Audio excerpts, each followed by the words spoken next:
E aí, quer aprender ciências? Eu sou a professora Thaís. Vem comigo que nesse vídeo eu te explico. E aí, sexto ano, tudo bem com vocês? Eu me chamo Thaís, sou professora de ciências e vocês ainda não me conhecem, né? Na verdade, eu sou professora da escola já tem um tempinho, mas nesses últimos meses eu tive que ficar ausente, tive que ficar afastada porque eu acabei de ganhar um bebezinho. E agora eu estou retornando para as minhas atividades profissionais, agora eu estou retornando para as minhas turmas. E por enquanto a gente ainda não vai poder se ver pessoalmente, né? Os nossos encontros eles serão assim, online, virtuais, através da tela do computador, do celular, né? Mas em breve, acredito eu, que a gente vai poder se conhecer pessoalmente assim que essa pandemia der uma trégua, né? Por enquanto a gente vai se falando por aqui, por enquanto a gente vai estudando por aqui. E hoje a gente vai tratar de um assunto bem bacana, bem legal, chamado de teoria celular. Então, para a gente começar essa aula, eu quero que vocês separem aí o material de vocês, peguem aí o caderno, o livro, a caneta, o lápis, para vocês fazerem anotações, se vocês quiserem fazer, que é importante. E no final a gente vai fazer atividades propostas do livro, ok? Eu vou desaparecer aqui da telinha do celular de vocês, né, do computador de vocês, e vou mostrar a tela do meu computador. Mas no final do vídeo eu apareço aqui para me despedir. Combinado? Então vamos lá. Vou compartilhar aqui com vocês a minha tela e vamos começar. Bem, vocês devem estar vendo aí algumas imagens de vários seres vivos, né? Nós temos aqui uma água-viva, nós temos aqui um cogumelo, né, que é um fungo, um besouro, um bebezinho, uma girafa e aqui várias bactérias. E eu pergunto para vocês, o que será que esses seres vivos têm em comum? A resposta disso a gente já vai dar, mas antes eu queria contar uma história bem rapidinho para vocês, uma história que começou lá em 1830. Na verdade, ela não começou em 1830, mas nesse ano, um importante cientista, né, na verdade um botânico escocês chamado de Robert Brown, ele descobriu que no interior de vários tipos de célula tinha uma pequena estrutura que ele denominou de núcleo celular. E aí, posteriormente, em 1838, um outro cientista, esse senhorzinho aí, ó, bem simpático que vocês estão vendo, só que não, né? Chamado de Matthias Schleiden, ele disse que todas as plantas eram formadas por células. Um ano após, um outro cientista, chamado de Theodor Schwann, ampliou o conceito de Schleiden, né, para os animais. E ele falou que todos os animais eram formados por células, né? A partir daí, criou-se então uma teoria que a gente chama hoje de teoria celular. Professora, mas o que é teoria celular? Teoria celular diz que todos os seres vivos são formados por células. Então, todos aqueles seres vivos que a gente viu lá no início do vídeo, né?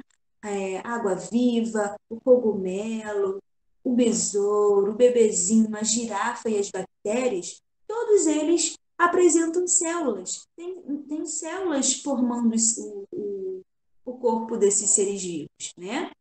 E aí, a gente pode resumir a teoria celular em três pontos muito importantes. O primeiro é que a célula é a unidade estrutural de todos os seres vivos. O que isso significa? Que todos os seres vivos são formados por células. Vocês aprenderam que existem aqueles seres que são unicelulares e aqueles seres que são pluricelulares ou multicelulares. Os unicelulares são aqueles que têm apenas uma célula formando o corpo deles. É o caso das bactérias, né? Os seres pluricelulares ou multicelulares são aqueles que têm várias células formando o corpo deles. É o caso aí dos animais e dos vegetais, não é mesmo? Outro ponto muito importante da teoria celular é que a célula ela é considerada a unidade funcional dos seres vivos. O que isso significa, professora? O que quer dizer que a célula é a unidade funcional dos seres vivos? Significa dizer que ela é a menor unidade viva.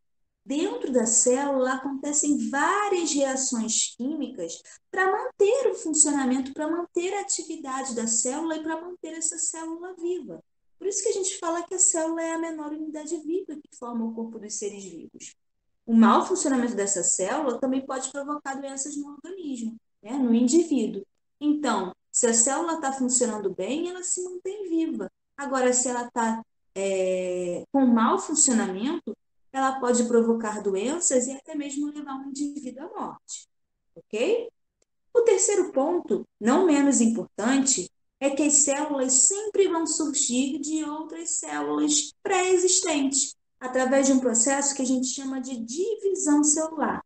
Então, as células surgem sempre de outras que já existiam, ok? Vocês sabiam que a gente já foi um indivíduo unicelular no momento da nossa vida? Todos nós já fomos em algum dia, né, da nossa vida, uma única célula. Essa célula era chamada de zigoto, também chamada, também conhecida como célula-ovo, tá? Então, a célula-ovo ou zigoto é uma célula, é uma única célula que deu origem a nós, seres humanos. O zigoto, ele foi formado a partir da união dessas duas outras células aqui, ó, o espermatozoide e o óvulo. O espermatozoide produzido pelo homem e o óvulo produzido pela mulher. Quando essas duas células se juntam, acontece um processo chamado de fecundação. Então, o nome da união do espermatozoide com o óvulo, a gente chama de fecundação. A partir do momento que acontece a fecundação, forma-se o zigoto. O zigoto, ele começa a fazer divisões celulares, formando várias células, ó. 2 células se transformam em 4, 4 se transformam em 8, 8 se transformam em 16 e assim por diante. Vai acontecendo ali várias divisões celulares até formar aqui, ó, o corpo de um indivíduo, o bebezinho aqui que foi formado. Então, em algum momento da nossa vida, a gente era uma única célula chamada de zigoto ou célula-ovo. Uma coisa muito importante da gente ver é que o zigoto, turma, ele contém algumas informações hereditárias do ser humano. Na verdade, o espermatozoide ele vai conter informações que vieram do pai e o óvulo vai conter informações que vieram da mãe. Consequentemente, o zigoto, que foi formado pela união dessas duas células, vai conter informações que vieram tanto do pai como da mãe, ok? Por isso que o bebê, ele apresenta características do pai e outras características da mãe. Muito bem. Aqui a gente está vendo uma célula bacteriana, uma bactéria. Se vocês perceberem, a bactéria ela tem aqui, ó, no seu interior, o material genético, o DNA. Ela tem essa caudinha aqui, ó, esse rabinho chamado de flagelo. O rabinho serve justamente para ela se locomover, tá? Esse flagelo serve justamente para a bactéria se locomover. E envolvendo o citoplasma, que vocês já estudaram a respeito, envolvendo o citoplasma, nós temos aqui a membrana plasmática, ok? Então, isso aqui é uma célula bacteriana. Se vocês perceberem, o material genético, o DNA, está solto aqui no citoplasma. Ele não está dentro de nenhum compartimento separado do citoplasma, né? Separando esse DNA do citoplasma. Quando o material genético da célula está disperso, está aqui solto no citoplasma, a gente chama essa célula de célula procariótica. E esse ser vivo aqui, que é a bactéria, né, no caso, é um ser vivo procarionte. Então, seres procariontes são aqueles que apresentam células procarióticas.